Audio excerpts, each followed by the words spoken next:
राष्ट्र सर्वप्रथम, राष्ट्र सर्वप्रथम, राष्ट्र सर्वप्रथम, राष्ट्र सर्वप्रथम। 2 अक्टूबर का दिन भारत के लिए बहुत ही महत्वपूर्ण होता है। 2 अक्टूबर को महात्मा गांधी की जयंती के अलावा देश के दूसरे प्रधानमंत्री लाल बहादुर शास्त्री की जयंती भी होती है। इस साल लाल बहादुर शास्त्री की 118वीं जयंती है। शास्त्री जी का जन्म उत्तर प्रदेश के मुगल सराय में 2 अक्टूबर 1904 को मुंशी लाल बहादुर शास्त्री के रूप में हुआ था।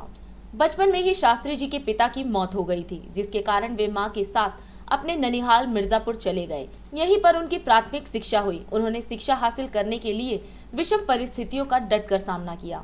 बताया जाता है कि वह रोजाना नदी में तैरकर स्कूल जाया करते थे, क्योंकि उस समय बहुत कम गांवों में स्कूल होते थे। शास्त्री जी एक कुशल नेतृत्व वाले गांधीवादी नेता थे और सादगी भरा जीवन व्यतीत करते थे। शास्त्री जी एक शांत चित्त वाले व्यक्ति थे। देश को अंग्रेजों से आजाद कराने में शास्त्री जी का खास योगदान रहा है।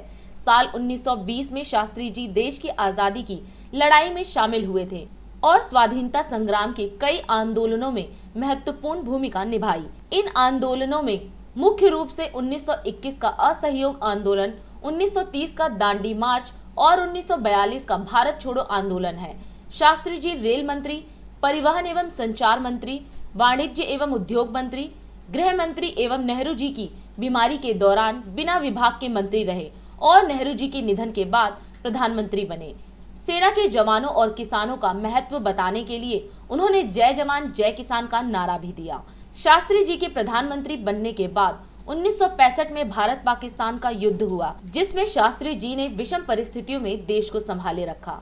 1965 में भारतीय सेना ने इस युद्ध में पाकिस्तानी फौज को करारी शिकस्त दी और गुलाम कश्मीर के कुछ हिस्से समेत पाकिस्तान के 720 वर्ग मील क्षेत्र पर कब्जा कर लिया था। पाकिस्तान से युद्ध के दौरान देश में अन्न की कमी हो गई।